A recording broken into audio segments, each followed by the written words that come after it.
Although this is the first opportunity for some time that police chiefs and the big councils have had to discuss their often thorny relationship, the recommendations from the AMA's 4 working parties contain little to stun keen observers of the great police accountability debate. Their ideas closely match those of Lord Scarman: more consultation, better training, more efficiency, although some are more radical, like the suggestion that the existing police authorities should be made up entirely of elected and thus political councillors. But while he accepts the need for a change in police attitudes, the Chief Constable's President, Mr. Barry Payne, insists that on the whole, the present level of consultation works perfectly well. But can any councillor, for instance, query satisfactorily a controversial operational tactic? They can. To what The effect? police authority has a statutory right to call for reports from the Chief Constable, in retrospect.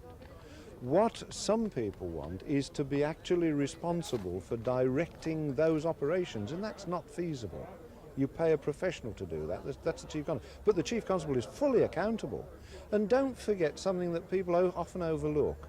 The Chief Constable is totally accountable to the criminal and civil courts for all the actions of his officers and himself. And that's the greatest accountability of all. But that certainly won't be enough for the GLC, whose own force, the Met, is the only one in the country not answerable to a police authority, something which the AMA says must be rectified. However, despite the views held by some sections of the Labour Party and the GLC leadership, the association at least maintains that it's not seeking political control, merely a bigger say in how the community is policed. The police services have got to accept that there's going to be change, whether they like it or not.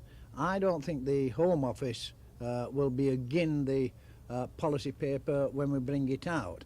Rather, I think they will accept portions of it and disregard others. But ACPO, I'm afraid, may be against it, and we shall have to talk and talk until we get through to them. We're only here to help, and if we can help, fair dues. But they've got to accept change, and they've got to accept constructive criticism throughout the country from politicians. Over the next 3 days, the 260 delegates gathered here at the Palace Hotel face up to 11 hours of speeches and discussion on the links or lack of them between the police and the communities they serve. But however intense that debate, both sides recognise that the only thing likely to make a radical difference to their present relationship is a general election. This is Stephen Chambers in Torquay for Thames News.